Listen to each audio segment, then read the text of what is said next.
So is Hamas just about liberation, or is it really anti-Semitic? Is it anti-Jewish? Does it have a problem with Jews per se?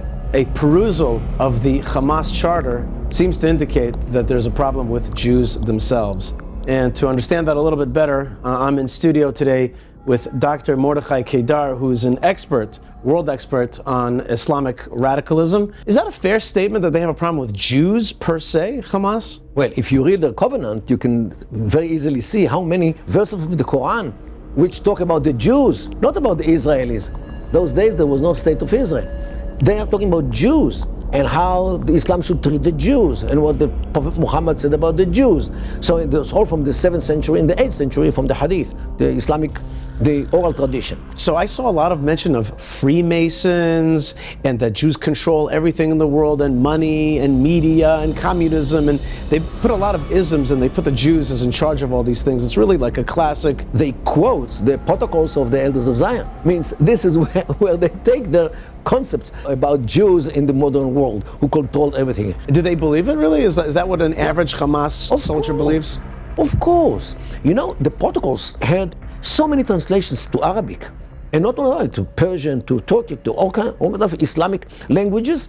And this is one of the biggest bestsellers in the Arab and the Islamic world, the protocols, because it proves how Jews control the whole world. Here's the hadith that's quoted inside the Hamas charter. The judgment day will not come until Muslims fight the Jews and kill them, until Jew hides behind the rocks and trees, and then the rocks and trees will say, "O Muslim, O servant of Allah, there's a Jew hiding behind me, come and kill me." Except for one tree, the Arkad, because this tree belongs to the Jews and he will not cooperate with the Muslims. Okay. This is the continuation of this thing. Look, for them, for their point of view, not only human beings should fight the Jews, also the nature, also rocks, also trees fights against the Jews. This is the view according to this hadith. And the struggle against Jews didn't start since the state of Israel started. It started since Muhammad, the prophet of Islam, hated the Jews, that he said that they are the wrath of Allah rests on them, the first chapter of the Quran.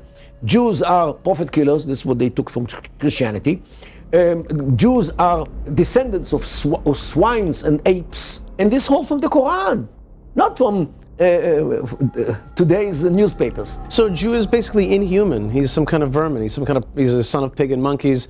He's something to be eradicated. If they don't live according to the Islamic rules, right. Because according to Islam, since they had a book and they're not idol worshippers, just like Christians, they can live under the auspice of Islam, under humiliation. They should pay the jizya from their hand while they are humiliated, and this is what states in the Quran.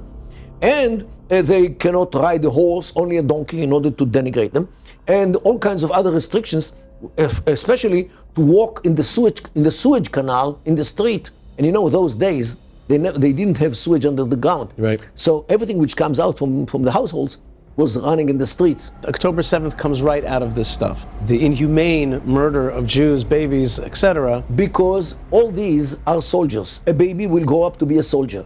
A girl will grow up to be a soldier's mother. A grandmother is a grandmother of a soldier. So all the Israelis are soldiers by definition. This is why their blood is permitted for Muslims to shed it. All right, Mordechai Kedar, thanks for elucidating the Hamas's understanding of what Jews are, and we'll keep fighting. And thank you very much for coming to our studio today.